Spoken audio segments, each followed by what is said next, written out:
जो इन्फ्लुएंज़ा है उसका इंट्रोडक्शन देखते हैं। ये एक्यूट रेस्पिरेटरी इन्फेक्शन होता है जो कि इन्फ्लुएंज़ा वायरस से होता है। इसके 3 टाइप होते हैं ABC। पैंडेमिक जो कॉज हुई थी वो इन्फ्लुएंज़ा ए स्ट्रेन से हुई थी।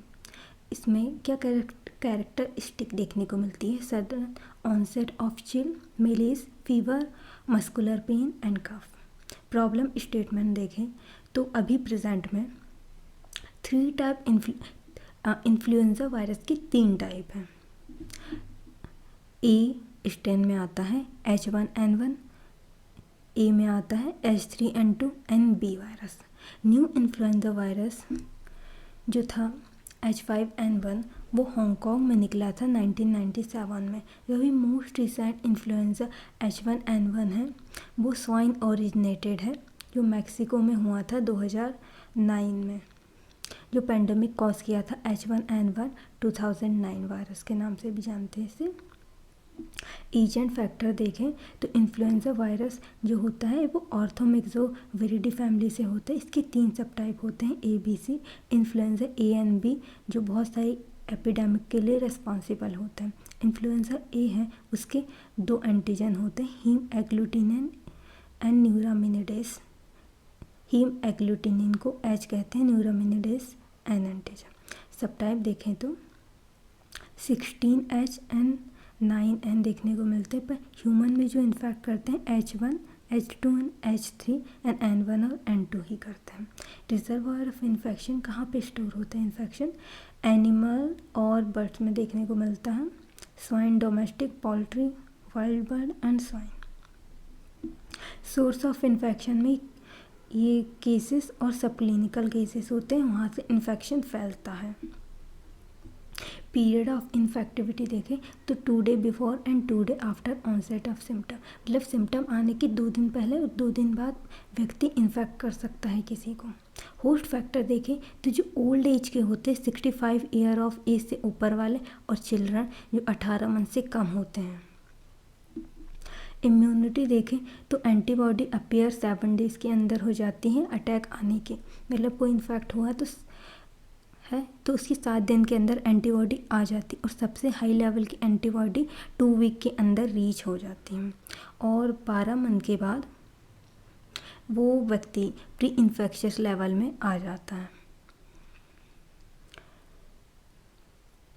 एनवायरमेंटल फैक्टर देखें तो विंटर मंथ में ज़्यादा होता है, ओवर क्राउडिंग से इसका ट्रांसमिशन बढ़ जाता है। मोड ऑफ ट्रांसमिशन होता है वो ड्रॉपलेट इन्फेक्शन, ड्रॉपलेट न्यूक्लाई से ट्रांसफ़र होता है। जिसको किसी ने कफ किया या छींक दिया तो उससे ड्रॉपलेट न्यूक्लाई बनेंगे और वो एक दूसरे में ट्रांसमिट कर देगी। इंक्यूबेशन पीरियड इसका होता है 72 आवर। क्लिनिकल फीचर देखें तो फीवर होता है 3 दिन के लिए, और चिल्स देखने को मिलते हैं, एक्स, कफिंग देखने को मिलती है और वीकनेस देखने को मिलती है।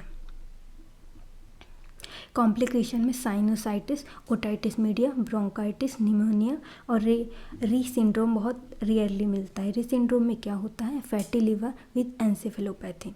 लैब डायग्नोसिस देखें तो वायरल आइसोलेशन किया जाता है नेसोफेरेंजियल सिक्रीशन से और सीरोलॉजी एलाइसा से। प्रिवेंशन देखें तो गुड वेंटिलेशन होना चाहिए पब्लिक बिल्डिंग में, तो इसका प्रिवेंशन होता है। और जो क्राउडेड प्लेस होती हैं, जब एपिडेमिक्स है तो क्राउडेड प्लेस में विजिट नहीं करना चाहिए। और जिनको इन्फेक्शन हो गया है उन्हें कहना चाहिए कि आप मुंह कवर कीजिए हैंकरचीफ से जब खांसते हो, और घर पे ही रहिए ज़्यादातर टाइम। हाइजीन प्रैक्टिस करना चाहिए जब कोई पोल्ट्री प्रोडक्ट को हैंडल कर रहे हैं। तो इन्फ्लुएंजा वैक्सीन को देखें तो इसमें 2 टाइप की होती हैं, killed vaccine and live attenuated vaccine. Killed vaccine को सबक्यूटेनियसली और इंट्रामस्कुलर रूट से दिया जाता है, सिंगल डोज दिया जाता है। 0.5 ml एडल्ट के लिए होती हैं और चिल्ड्रन जिनकी एज 3 ईयर से ज़्यादा की है, और 0.25 ml चिल्ड्रन को दी जाती है 6 मंथ से लेकर 36 मंथ तक। इम्यूनिटी जो होती है वो 12 मंथ तक लास्ट रहती है।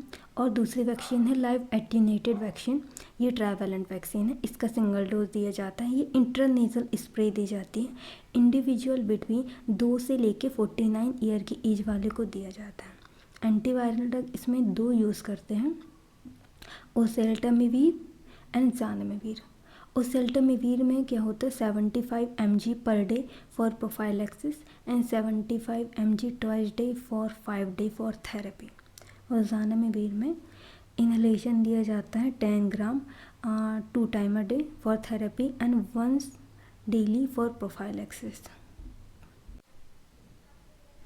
Avian influenza bird flu. Avian influenza होता है वो प्राइमरली बर्ड को इफ़ेक्ट करता है, मेजॉरिटी है वो ह्यूमन को अफेक्ट नहीं करते हैं, इन्फेक्ट नहीं करते हैं एक्सेप्ट H5N1, इसमें पेंडेमिक के पोटेंशियल होती हैं। Influenza pandemic was called by new influenza virus that had adopted to human, जो कि ह्यूमन में अडॉप्ट हो गया था एक इन्फ्लुएंजा वायरस जिसने पेंडेमिक करवाया था। Pandemic influenza H1N1 swine flu 2019 के बारे में पढ़ते हैं। इंट्रोडक्शन देखें तो ये इमर्ज हुआ था मार्च 2009 में एस पेंडेमिक H1N1 2009 वायरस 2011 में न्यू नॉमेनक्लेचर किया गया था इसका influenza A H1N1। Incubation period होता है 7 डे।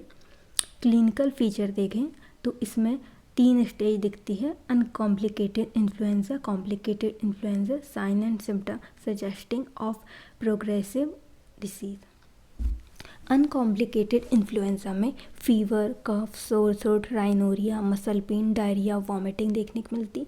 कॉम्प्लिकेटेड इन्फ्लुएंजा में dyspnoea, tachypnoea, pneumonia, encephalitis, septic shock. फिर से देखें तो dyspnoea, tachypnoea, pneumonia, encephalitis, septic shock. Exacerbation मतलब जो ऊपर की कंडीशन यदि ज़्यादा हो गई तो क्रोनिक डिसीज़ जैसे asthma, COPD, diabetes and cardiovascular condition देखने को मिलती हैं। साइन एंड सिम्टम जो प्रोग्रेसिव डिसीज़ को सजेस्ट करते हैं। सजेस्टिंग पल्मोनरी इंसफिशिएंसी को कौन से साइन एंड सिम्टम सजेस्ट करते हैं? Shortness of breath, difficulty in breathing, turning blue, blood sputum, chest pain and low BP। फिर से देखें तो शॉर्टनेस ऑफ ब्रीथ थोड़ी हल्की हो जाती है, सांस लेने में तकलीफ़ होती है और ब्लू होने लगते हैं इंसान, मतलब वही रेस्पिरेटरी कम होगा, बॉडी में ऑक्सीजन कम मिलेगी, तो जिसके कारण थोड़ा साइनोसिस देखने को मिल सकता है। Blood sputum, chest pain and low BP। Sign and symptom जो कि CNS कॉम्प्लिकेशन को सजेस्ट करते हैं, जो कि अल्टर मेंटल स्टेटस होता है। अनकॉन्शियसनेस, कॉन्शियस में नहीं है इंसान। ड्राउजीनेस मतलब ड्राउजी है। Convulsion, paralysis. Sign and symptom जो कि सीवियर डिहाइड्रेशन को सजेस्ट करते हैं। यूरिन आउटपुट कम हो जाता है। डिजीनेस लगती, लिथार्जी, इंसान को कोई काम करने का ज़्यादा मन नहीं करता। लैब डायग्नोसिस में RT-PCR करते हैं। Nasopharyngeal sample, throat swab, rapid influenza diagnostic test, point of care diagnostic test देते हैं। इसका प्रिवेंशन एंड कंट्रोल कैसे किया जाता है? Prevention and control, hand hygiene, cover mouth and nose with tissue. Handkerchief लेना है जब कोई इंसान छींक रहा है, कफ कर रहा है। इल पर्सन जो है जिसको बीमारी हुई है उसे मास्क पहनने रखना है। और जो आइसोलेशन ऑफ पेशेंट, 7 दिन तक आइसोलेट करना है पेशेंट को। जो कि ऑनसेट ऑफ इलनेस, जब किसी को इंसान को डिसीज़ हो गई है तो उसको आइसोलेट करना है 7 दिन तक। और 24 hour after resolution of fever and respiratory symptom. Pandemic influenza A H1N1 2009 vaccine के बारे में देखते हैं। इनएक्टिवेटेड वैक्सीन थी, लाइव एटीनेटेड।